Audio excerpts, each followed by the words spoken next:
Bugungi kunda ko'pchilik uchun sun'iy intellekt tushunarsiz sehrli quti. Savol berdingiz, javob olasiz. Qanday ishlashini bilmaysiz. Bu xuddi telefondan foydalanishga o'xshaydi. Uning ichida qanday chiplar, qanday signallar yoki algoritmlar ishlayotganini tushunmaslikdir. Ammo bu videodan keyin siz boshqacha fikrda bo'lasiz. Bu videoda sun'iy intellektning ichki mexanizmini, arxitekturasini, hatto cheklovlarini ham bilib olasiz. ChatGPT, Gemini, Cloud va boshqa tizimlar qanday qilib savollarga javob berishini matematik va ilmiy jihatdan tushuntirib beraman. Avval keling bir savolga javob berib o'taylik. Sun'iy intellekt o'zi nima?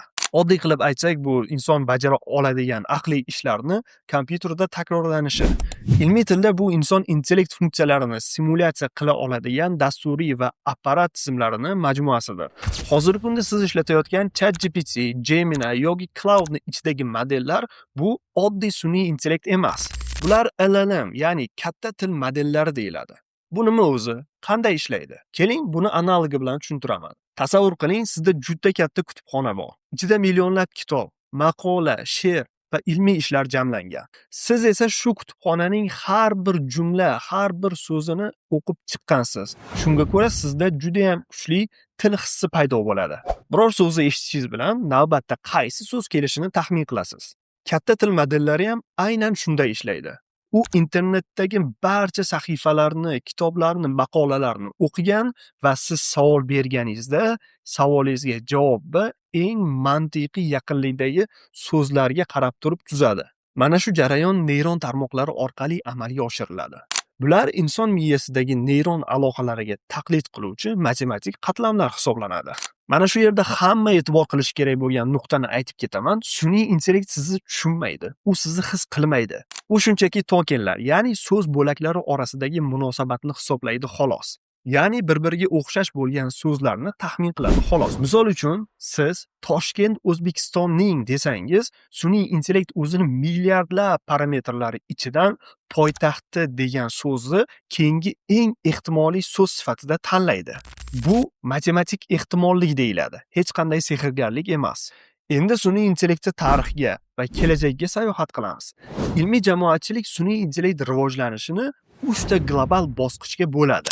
Birinchi bosqich ANI, Artificial Narrow Intelligence, ya'ni tor doiradagi sun'iy intellekt. Bu bitta sohada bitta vazifani aniq zo'r bajaradigan sun'iy intellekt. Bu bosqichdagi sun'iy intellektga misollar 1997-yilda shaxmatda jahon chempionini mag'lub etgan Deep Blue, sizni yuzingizni tanib oladigan Face ID tizimlari, Instagram, YouTube, Netflixda sizga film tavsiya qilganda ishlatiladigan algoritm. Bu tizimlar o'z sohasida juda kuchli, lekin sohasidan tashqarida hech narsaga qodir emas. Shaxmat o'ynaydigan sun'iy intellekt sizga ovqat retseptini yozib bera olmaydi. Biz hozir aynan ANI bosqichining eng yuqori cho'qqisi Generative AI davridamiz. Bu sun'iy intellekt nafaqat tahlil qila oladi, balki u rasm, video, tekst, audio va boshqa narsalar bilan ishlay olish imkoniyatiga ega. Generative AI bu sun'iy intellektni birinchi bosqichdan ikkinchi bosqichga o'tishini orasidagi ko'prik. Keyingi bosqich AGI, Artificial General Intelligence, umumiy sun'iy intellekt davri. Bu inson intellektiga teng kela oladigan sun'iy intellekt, ya'ni insonga xos har qanday vazifani bajarishga qodir bo'lgan sun'iy intellekt.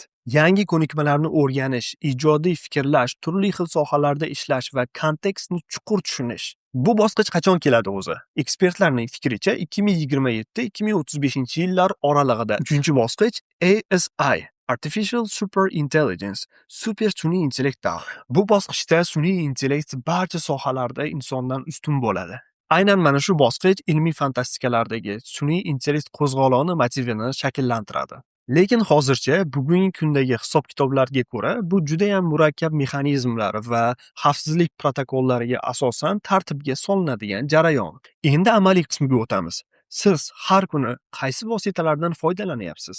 Oxirgi kunlarda chatbot va model degan so'zlar ommalashib ketdi. Keling, bularning farqini ko'rib chiqamiz. Chatbot bu interfeys, ya'ni siz bilan sun'iy intellekt o'rtasidagi ko'prik.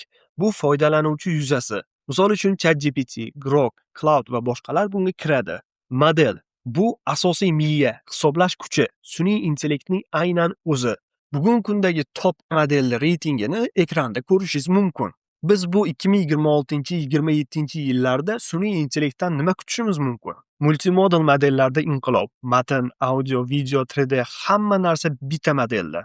AGIga yaqinlashish, o'zini o'zi o'rgatadigan umumiy vazifalar uchun sun'iy intellekt, personallashtirish, har birimiz uchun maxsus o'qitilgan sun'iy intellekt yordamchilar, xavfsizlik standartlari, gallyutsinatsiyani kamaytirish, etik sun'iy intellekt. Lekin eng muhimi siz bu vositalarni qanchalik mahorat bilan boshqara olsangiz, shunchalik ko'p imkoniyatlarga ega bo'lasiz. Hozir sizga ba'zi raqamlar to'g'risida gapirmoqchiman va bu raqamlar sizni hayotingizni butunlay o'zgartirishi mumkin. McKinsey Global Institute tadqiqotiga ko'ra, 2030-yilga kelib, sun'iy intellekt jahon iqtisodiyotiga 13,8 trillion dollar qo'shadi. LinkedIn'ni 2024-yildagi hisobotida aytilishicha, sun'iy intellekt ko'nikmalariga ega mutaxassislarga talab o'tgan yillardagiga nisbatan 2,5 barobarga oshgan. Dunyo bo'yicha sun'iy intellekt mutaxassislarining maoshlarini konkret raqamlarda ko'ramiz. Sun'iy intellekt bilan ishlay oladigan kontent yaratuvchi o'rtacha oyligi 3000 AQSh dollaridan 8000 AQSh dollarigacha masofaviy holatda. Sun'iy intellekt prompt injeneri 80 mingdan 150 ming AQSh dollarigacha yillik maosh. Sun'iy intellekt bilan avtomatlashtirish bo'yicha maslahatchi soatiga 100-300 AQSh dollari atrofida.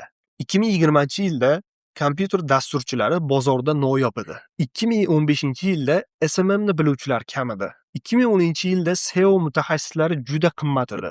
Hozir 2026-yilda sun'iy intellektning haqiqiy mutaxassislari juda kam va qimmat. Sizga savol: siz bu imkoniyatlar davridan foydalanib qolasizmi? Yoki 5 yil o'tgandan keyin o'shanda o'rganganimda yaxshi bo'lardi deb afsuslanasizmi? Bu video raqamli temir deb nomlangan sun'iy intellekt kursimizning birinchi darsi edi. Bu fundament, ya'ni boshlang'ich tanishtiruv dars. To'liq kursda sizni kutayotgan narsalarni ekraningizda ko'rishingiz mumkin.